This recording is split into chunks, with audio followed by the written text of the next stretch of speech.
semen retention, and body gangs. Coming back at you with another video. And in this video, I wanted to go over Mason Man, old Mason Man, and some of the things that we used to do. I can't go too deep. I can't say no names of any spirits or anything like that, but I could go over the basics of what we used to do, what he used to tell me, and hopefully this is it.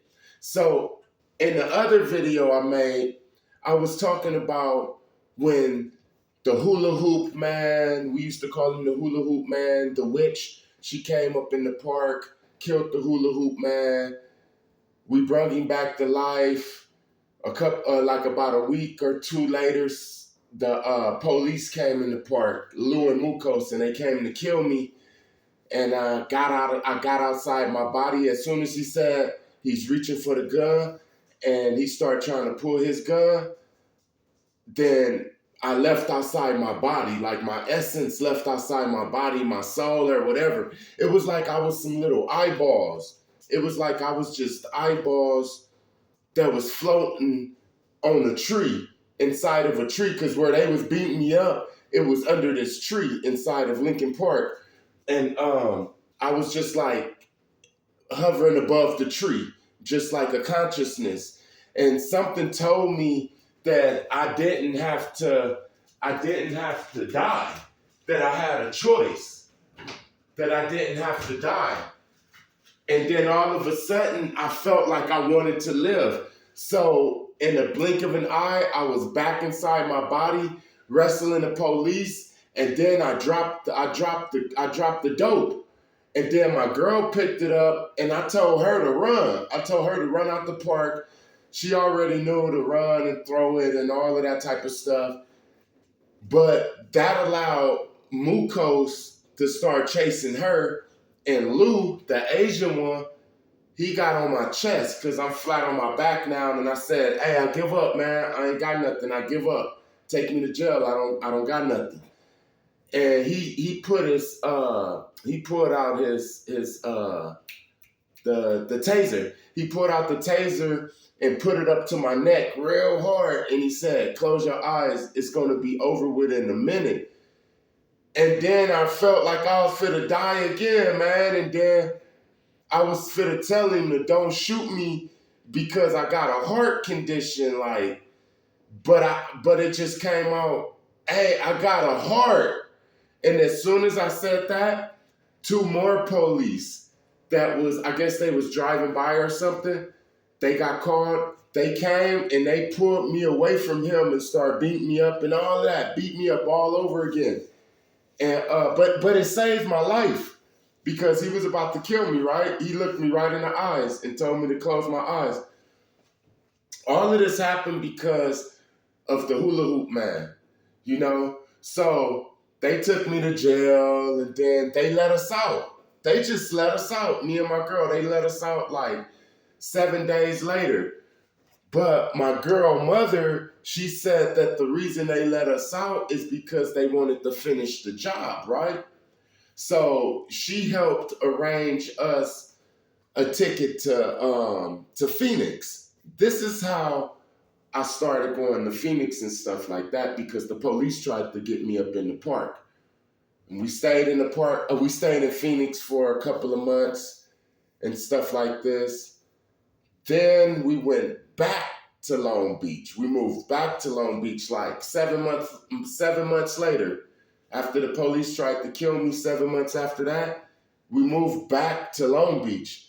And sure enough, man, I get with the Connect and I go back in the park and now I'm back at the park. And this is where Mason Man come in at this time. See, he came because he heard about all of that hula hoop man stuff. He told me that. He knew who I was. My name was ringing in their community. Believe it or not, I didn't know. I didn't know nothing about a sorcerer community or a witches community, or I didn't even know that downtown Long Beach was owned by Satanists and mermaids.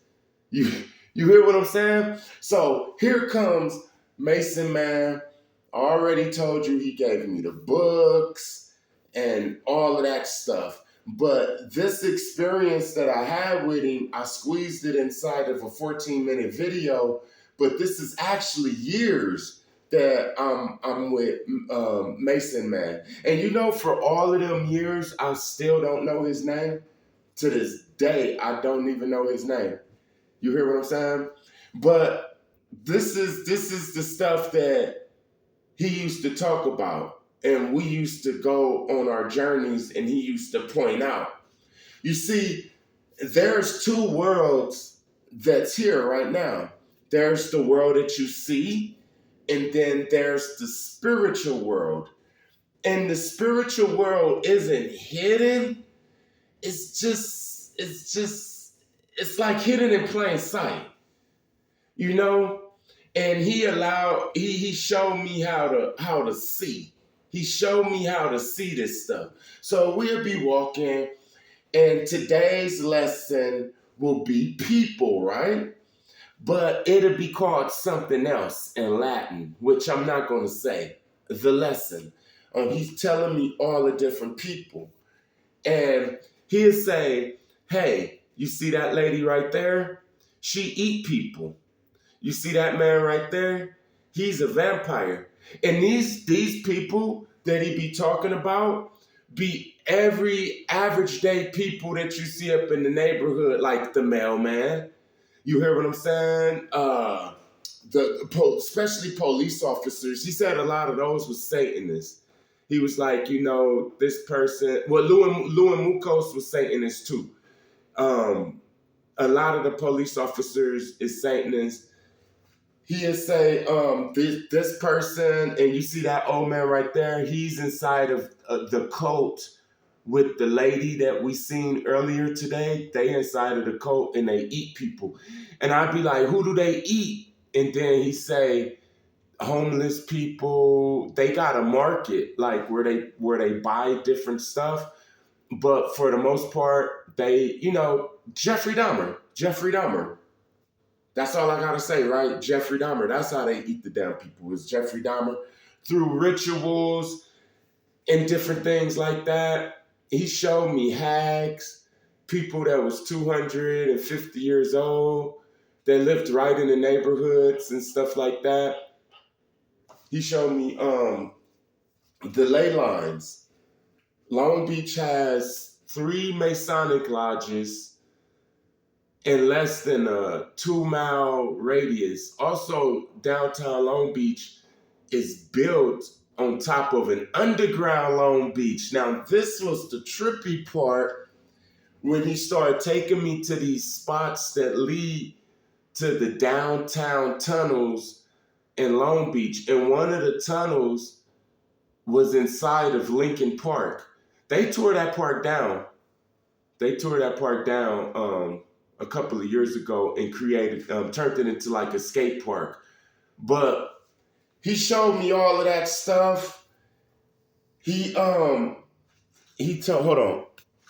me that in order for me to get more powerful in what I do, I was going to have to start taking over stuff. And he told me about the territories of the different sorcerers. I knew who Territory Downtown Long Beach was, Signal Hills, all different types of spots that was around us, because I'm going to have to take these people out, right?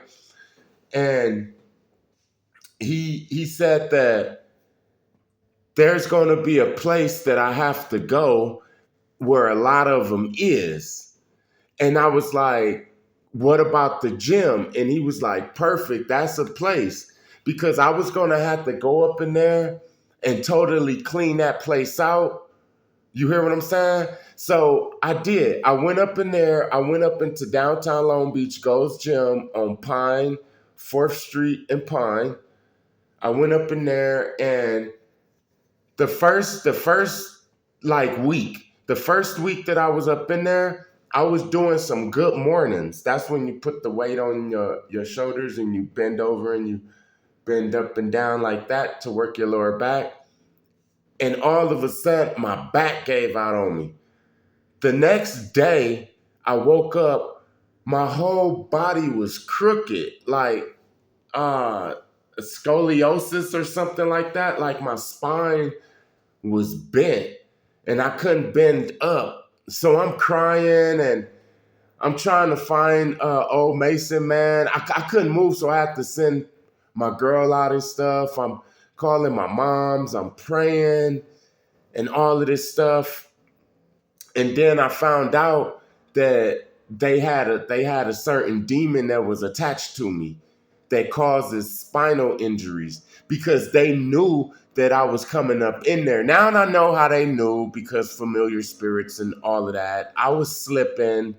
I was young. I didn't know. I just thought that it was going to be some fighting, like some intimidation or something like that. But now I'm sitting with my whole damn back twisted, crying, praying to God. And then I told my moms, and now she's praying for me day and night. It's lasted for like 8 days. I stayed up for like 8 days, stayed up awake because I couldn't go to sleep. And this whole time, this spirit is surrounding me, talking about, yeah, you dare come to my territory, try to take over my territory. You an easy one. We've been against stronger ones than you and stuff like that. And I'm thinking I'm going crazy. My back is swole up and I'm crooked. I can't even lift up. I'm praying. Then I got this thought. The Most High came to my mind to put a weight belt on my real tight around my waist. And then I just did that and I just started praying at night. Praying. I just didn't want it no more. I didn't want it no more. That was it. Either this thing with my spine was for to go away or I was for to go crazy, man. It was it. I wasn't eating. I wasn't sleeping. I couldn't use the bathroom because I couldn't push. You hear what I'm saying? I did that and the next day I woke up, I was healed. And immediately, the spirit said, get dressed and go to the gym and work out. But my back was still feeling like sore, but it wasn't, I was upright now. And I can bend over and I can do that, but I could still feel that it was real sore. And I was like, you sure? And then sure enough, I went to the gym. And as I'm walking to the gym, the spirit is telling me the people that look shocked it's the people that's the ones.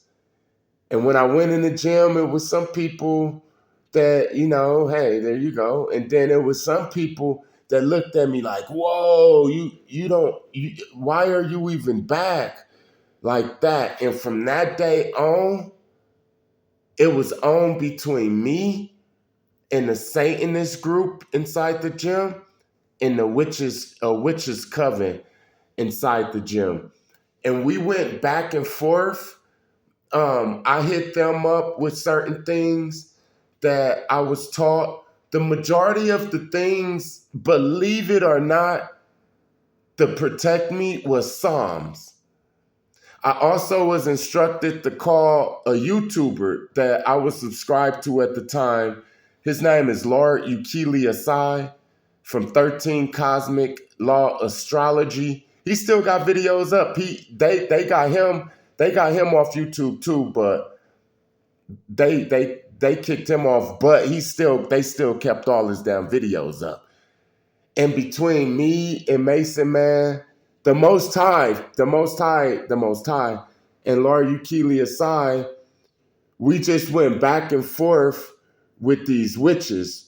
I communicated with Lord Ukili Asai on the phone and Mason, man, through different encounters. But for the most part, I had to be on my own with the battling of these people. It was a hard battle. It was a lot of things that happened to me. I almost lost my mind. They killed me. They killed me inside of a dream and took me to the gates of hell. I seen hell. I was trapped up inside of boxes inside the spiritual world. I had to have prayer. I had to have hours and hours and hours of prayer and stuff like that. Don't forget to like, comment, share, and subscribe, and I'll be back at you with another video. Peace.